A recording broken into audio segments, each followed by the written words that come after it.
Thank you all so much for joining me. My name is Laurel McCombs. I am the Senior Philanthropy Advisor with the Osborne Group, and I want to welcome you to the latest episode of the Osborne Group Chat. I'm so excited today because I get to talk about something that is, I think, top of mind for a lot of people, and I get to talk about it with someone who I'm just really excited to talk to. So before I formally introduce Nicole, I just want to say hi, Nicole. Thank you so much for joining me. Nichole Turgeon, CEO of Big Brothers Big Sisters of the Midlands. Hello. Hello, thanks for having me. So today, Nicole and I are going to talk about the CEO's role in development. I think we talk so much about all these areas of development, how to do major gifts, how to do events, all of these things, but we don't always just focus in on the roles that people play. And at the Osborne Group, we talk a lot about this idea of the transformational partnership and how important it is that there's these three contributing groups of people that really make development magic happen. And that transformational partnership is the CEO, your development staff leadership, and the board. And when you get all three of those groups of people humming and moving in the right direction and doing the right things, it can be a beautiful, magical thing. But if any one of those is out of whack, it can be a mess, right? And so I wanted to talk about that today. I wanted to talk about the CEO's role and the kind of the role the CEO plays in making that transformational partnership really happen. And so I wanted to have Nicole, and I'll tell you a little bit about Nicole and why I wanted her to come and talk about this. So Nicole is the CEO of Big Brothers Big Sisters of the Midlands, which is based in Omaha, Nebraska. Prior to being the CEO of that organization, she was the director of fund development. So she has been both a development director, one of the circles, and she's been the CEO. Prior to that, she worked with Nebraska AIDS Project and Habitat for Humanity. In addition to being the CEO, she's also a big sister and a donor to her organization. She's very educated. Nicole is so smart. So she has a master's degree in philanthropy and development from St. Mary's University. And we actually co-presented years ago at Association of Fundraising Professionals. And it was so cool because a lot of the stuff we presented on was based on research that Nicole had done as part of her master's program. So it was so cool to kind of see the academic side of Nicole. I always see the professional CEO side of Nicole, but it was very cool to get to see the academic side of Nicole doing that. I also wanted to mention that a little bit of kudos for Big Brothers Big Sisters of the Midlands and why I wanted Nicole specifically to talk about this transformational partnership. So a few years ago, the organization was recognized by the Omaha Chamber of Commerce with the Business Excellence Award. They were also recognized a few years ago by the National Office of Big Brothers Big Sisters for Board of the Year. And I think that's really significant to mention because board development's tough. And I think Nicole and her board have done some really cool things, some really amazing things, and they've been recognized nationally for it. So kudos on that, but also just a little bit of demonstrating your chops, so to speak, why I had you come today. And the other thing I wanted to highlight is that a handful of years ago, Nicole's organization was awarded by the Nonprofit Times as one of the 50 best nonprofits to work for. So not just a really great place to be a board member, but a really great place to be a staff member too. So some really great stuff happening at Big Brothers Big Sisters of the Midlands, all under Nicole's watch. So if I haven't embarrassed you enough, I just want to mention all of that because I think it's important to why you're here today talking about these things. So on to you, because I've talked enough. This has been a crazy year. We were just talking about that before we got on the recording. It's been a crazy year. Being a CEO is hard enough in normal times. But now with the pandemic and with the pandemic of racial injustice and with natural disasters that seem to happen more and just with everything, the craziness. I mean, this huge storm that just went through the country last week. And I know you in Omaha felt it. We felt it in Portland. I mean, it seems like craziness after craziness. and now you have staff working remotely. You can't see your board members in person, and you're trying to keep everyone engaged and moving forward. So I guess let's start with the board, because as we've talked about, board engagement in the best of times can be challenging and can be tricky. But the pandemic has created some even more interesting challenges around that. How have you addressed board engagement? What's worked and maybe what hasn't been so effective?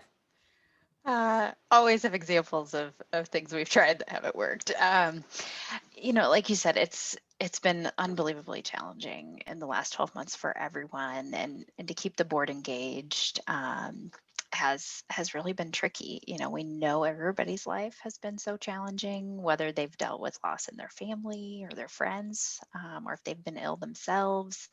Been homeschooling their kids while they try to keep up their professional and volunteer life, or if they're leading a company or a department. It has just been a wild ride over the last 12 months.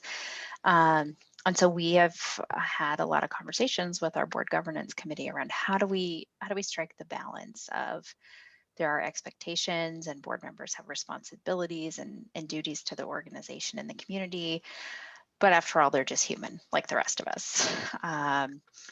And it's been tough for sure. But early on, we did what I think a lot of groups and organizations did with some virtual happy hours. I saw a headline not too long ago of like, we're all over virtual happy hours, they're dead, like next. Those were really fun, but we only had a few people there too. Great conversation, really got to know some of our board members better, but it's hard to convince anybody to hang out on Zoom any longer than they already are. So something that we just did at our January board meeting this year, that I got really great feedback on, was doing some small group breakout sessions, which we know are great in an in-person setting too. But with Zoom, you can set up breakouts, and we just had board members. We gave them a couple of questions and gave them, I don't know, 8 minutes or so to chat with each other. I think we did groups of maybe 3 people, and they weren't supposed to answer the questions with sort of like the agency in mind. It was, what are you most looking forward to doing when COVID is over? And I think the other one was, what's something that's changed in the last year that you hope, continues to go forward in the same way? And it's just about them and their lives and their work and family. And we do a post board meeting survey, and we got really great response about those small group breakouts. They want more time in those small group breakouts, which is always challenging to find time in board meetings, but people really enjoyed connecting individually. We've got, I think, about a half dozen board members that haven't been to an in-person meeting. Wow.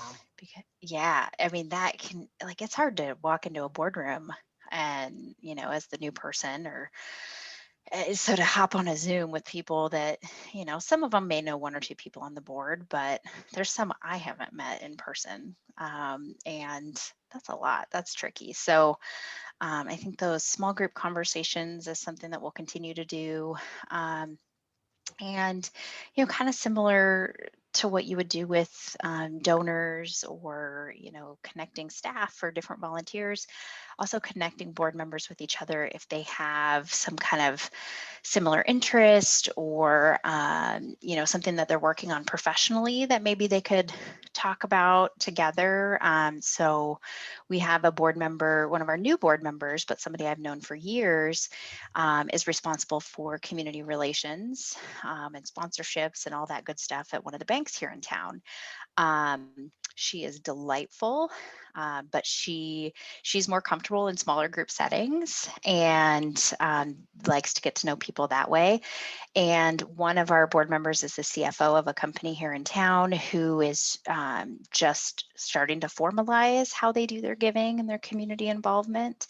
And he's in charge of it. So I connected the two of them. They're both newer board members. He's got about 6 months of tenure on her, but I thought, here, you guys can learn from each other and get to know each other individually. So just looking for opportunities to do that, I think is something that I'm going to continue to do as we continue virtually, and once we're back together in person too. I think those individual relationships is what keeps everybody going and excited to show up to a meeting, whether it's on Zoom or in a boardroom. Yeah, it's such a great point. I love that you mentioned that, and I think that a lot of people are hesitant to spend time. Like you said, it's hard to find time with the board, and so Hmm. then I think because of that, people feel like, oh, but we don't. So we've got to be efficient, right? Like we've got to just boom, boom, boom, go through the Hmm. agenda, and we don't have time for fluff, right? And but I think it's that fluff, right? It Yeah. is that interpersonal relationship. It's making people feel like they're part of something that really is the difference maker, I think, in people's engagement Hmm. with the board. I also remember, so I was with Nicole's board, gosh, probably about a year and a half ago, doing an in-person board retreat, and we did an exercise where we did some donor strategizing about some donors, and it turned out there was this one particular donor that, unbeknownst to people on the board, there were like three different board members who all knew this person, and they were like, "Oh, we should work together on this." Yep. And once they realized that they all knew this person, it became so obvious that they Hmm. should work together. And then suddenly, I think they kind of were excited about it. I They think it were, actually yeah, yeah, sounded kind of fun to them that they would right. kind of work Oh, together and go donor approach this engagement person. can be fun. Right? Yeah, fancy the thought. Um, and so, I think too, that's where those personal relationships, as they Mhm. start to get to know each other, not only is that just really great for their general engagement on the board, but then they suddenly start to realize, like, oh, you know such and such, I know such and such, and the fruits of that for the organization can be really great. So lots of Absolutely. benefits to that. I love that. So similar question around staff management. Obviously, Mhm. with people being virtual, and again, you've got a lot of balls in the air and a lot of people you're trying to partner with and support and work with. How have you kept your development staff focused on the right priorities, and Mhm. how are you partnering with them in this kind of whole virtual world? Yeah, that's a great question. It is it so big brothers, big sisters. I mean, what we are all about is relationships, creating, building, strengthening relationships, and so that goes for the relationship with the board, the internal relationships with staff, and then of course our mission, the relationship between youth and their mentors. And so, really trying to remember that we have to do that from the inside out. We've got to focus on having great relationships internally, and taking care of our people internally so that we can be good partners to families in our community. Um, and so for our development staff, but really our whole staff, one of the things I have tried to do is really look at the causes of burnout. What are the things that really make people struggle? Because, we all had that initial adrenaline rush of like, okay, we got to close the office right now and we got to figure out how to do this. And we can't have our events, but can we do virtual? And just there was so much energy and excitement around the crisis. And that you can't maintain that for a year or longer. And so, I think people have been really feeling a lack of control in pretty much all domains of life, not just work. And, when they're working remotely, struggling to feel like, am I really making a difference? Yes, when you work in a nonprofit, you are getting paid, but generally you are there because you want to make an impact. You care about the mission and about the cause. And so, um, trying to really connect people to the why. Remember, this is why we do what we do. This is why you're here. You are having a positive impact. That has been really important, especially, Laurel, you mentioned the racial injustice and all these things that have been going on over the last 12 months. What happened at the Capitol last month? These are things that are really devastating for people, and can really overwhelm the day-to-day work that you're trying to do. And so, in the lead up to the election, knowing that it was going to be fraught with a lot of anxiety and more unknowns, I talked to the staff about, no matter what happens and no matter how long it takes us to know the outcome of the election, know that what you're doing for our kids matters. You matter, this work matters. So we know you're going to be distracted and stressed about what's going on in the world, but you can ground yourself in knowing that this work matters. More specifically for development, I'm really fortunate to have just an amazing development team that is so motivated and really, really goal driven. And they had some early wins in terms of fundraising in the early days of the pandemic. And so I think that has helped to drive them. But it's a lot of the same sort of things we do year round and why we're a best nonprofit to work for. Making sure people know that we care. We care about them as a person. The agency cares, I care. Doing fun stuff, whether it's little gift deliveries or virtual coffee with the CEO, opportunities to gather that way. It's been really difficult. I've got a staff that's almost all people who love to be around other people. And so it's definitely been tricky, but trying to figure out how to keep things fun. And really just showing the impact of what people are doing. And we've done some check-ins. And again, this is the whole staff, not just the leadership team, or not just the development team, but our whole agency leadership team has had a few people that they're sort of responsible for checking in with on a monthly basis that aren't on their team, don't report to them, maybe only would interact with them at a monthly staff meeting, and just checking in. How are you doing? We don't see each other at the office like we normally would. So that's been really something that's beneficial for our team members who are getting checked in on. But I love to have those conversations. It's hard to make the time, but having those one-on-one conversations with staff I don't interact with all the time kind of helps keep me fired up and helps me know what's going on and with our families and with our staff.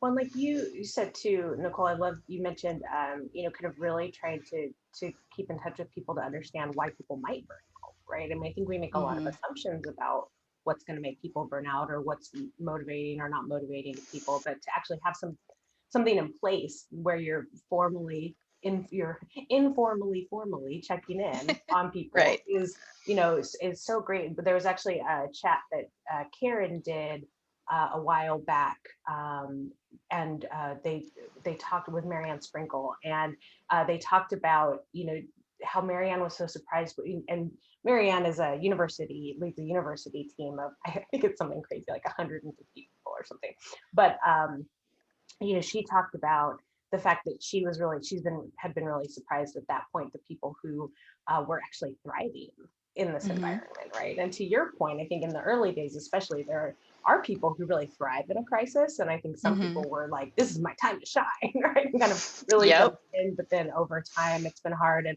yeah, so I think just checking in, the value of that is so important. And accessibility to senior leadership is so important. So you've mentioned this a couple of times, and some things that maybe have changed in the last year. And you've mentioned a couple of things already that you think you'll probably continue to do.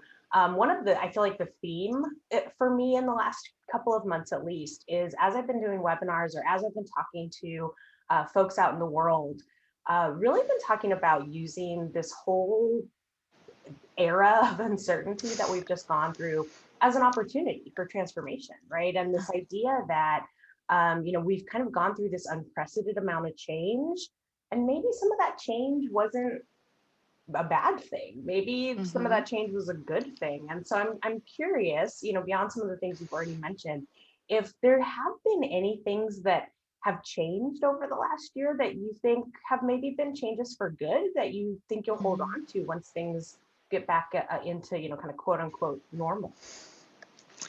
Absolutely. I am all about looking for the silver linings. What are the good things we can take out of this? I think overarching is, and you touched on this. I mean, we all had to change our lives and our workplaces just on the turn of a dime so quickly in in the spring of last year. So we can make change. We can do it. I mean, you could get your whole workforce remote and be providing services like that. I mean, to me, that just shows, because nobody really likes change. Like, you might say you do, but you probably, don't hate it as much as other people. But it's just, change is hard for humans. And the fact that we were able to do such a dramatic change, I think, and the world kept going. So I think that sense of like, okay, how do we pivot? How do we innovate? I think it's going to serve all of us really, really well. And so I think remembering that, and we don't need to have 25 meetings about something that we want to change. Not to say you should have any conversations about it, but it can be done more quickly than I think a lot of us thought. And I was thinking about it in terms of fundraising, and this may not be the most exciting answer, but I think about what we've done, and other than maybe changing the venue, so we're doing donor meetings on Zoom instead of in person, it's still the fundamentals. Human psychology didn't change that much. The science and art of fundraising didn't change that much. So one of our, we really were trying to figure out at Big Brothers Big Sisters, how do we approach people right now to support the organization? For us, we're not heavy on fundraising from special events, but it's an important part of our budget, and our events happen in the spring. And so we knew those weren't going to happen. So how do we have those conversations with donors when we know people are out of work, people are hungry, kids are out of school? And so I think we had to rethink our case for support a little bit.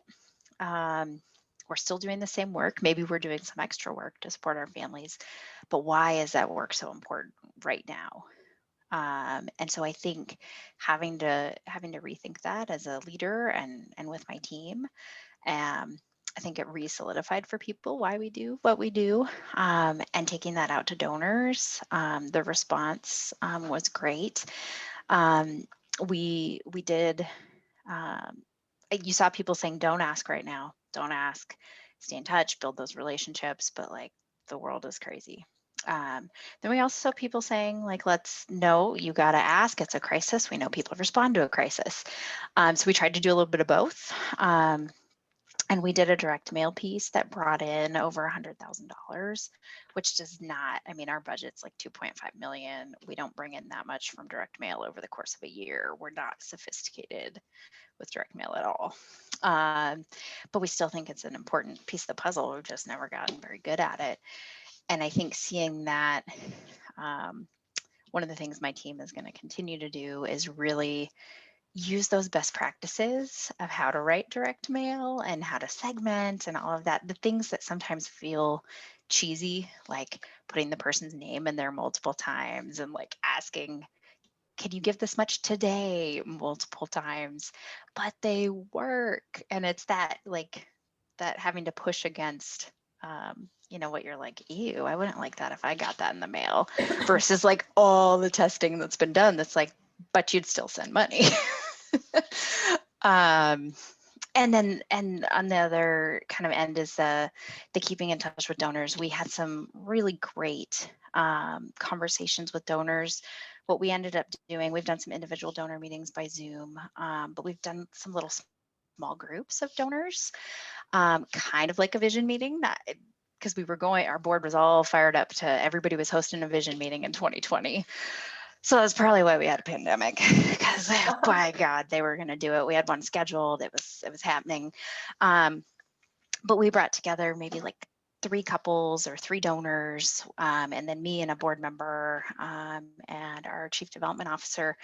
And we did loosely structure it with some of the Osborne group's vision meeting concept. It didn't, in the Zoom format, it's not quite the same, but really great conversations. And we looked for donors that had some connectivity to each other, had some common ground, so that they could be excited about interacting with each other too, and talking about what's going on in the community, what are they seeing. And it was really, really helpful in learning what some of our big donors care the most about in terms of what we do.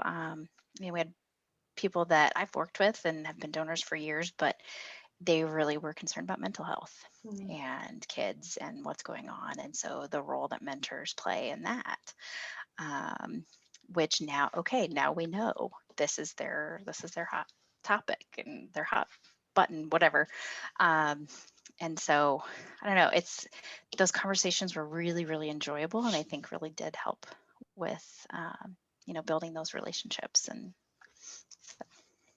It's been interesting during the pandemic. I think in some ways, to your point, I do remember at that board retreat at the end of 2019, the board got super fired up about hosting vision meetings. And, in some ways, I think as much as the pandemic felt like it derailed plans, I feel like for a lot of organizations, the pandemic got them to do things that they've been pushing off for a long time. And even just simple things like picking up the phone and calling people, like the simplest thing that we just on a really core level know is the right thing to do with our donors. But instead we spend all this time thinking of like the gimmicky ways we're going to get in front of them. And it's like, no, just pick up the phone. And I think finally during the pandemic, we were like, oh, I guess that's all I can do right now is just pick up the phone. And the results that we're hearing from people have been phenomenal.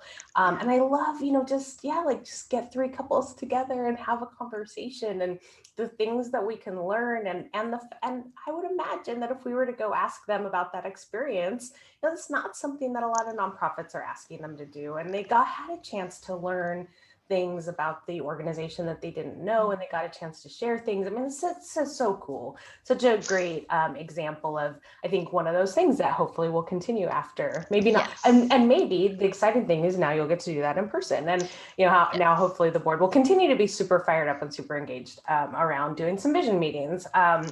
So we are out of time, but I know it goes by so fast. So I want to thank Nicole so much for joining me today, for sharing her perspective. I feel like I have like 50 billion other things I want to talk to you about. Nicole's agency also does some really cool stuff with giving clubs and engaging kind of leadership annual and major gift prospects. And again, her board is they're a joy to be around. I've had the chance to get to spend some time with them, and they are just a joy. I love them. And I think a lot of that stems from Nicole's leadership, and her team is amazing. It's just a really, really great organization. And so excited that you could be here with me today. If any of you CEOs or not CEOs, but who are watching this today, want to learn more about the Osborne group, want to learn more about some of the things that Nicole and I talked about today, like vision meetings. If you're sitting at your desk thinking like, what is this they're talking about, a vision meeting? Please contact us at the Osborne group. You can find us on the internet at theosbornegroup.com. Link to our website also in the description below. Also just reach out, email us, find us on LinkedIn, come ask us questions. We're always happy to get involved. And if you want help with your board or with planning or assessment or help in managing your staff, we're here to help. So let us know how we can do that. Nicole, again, thank you so much for joining me today. It's been so much fun. And I look forward to seeing you all in the next chat. Thanks.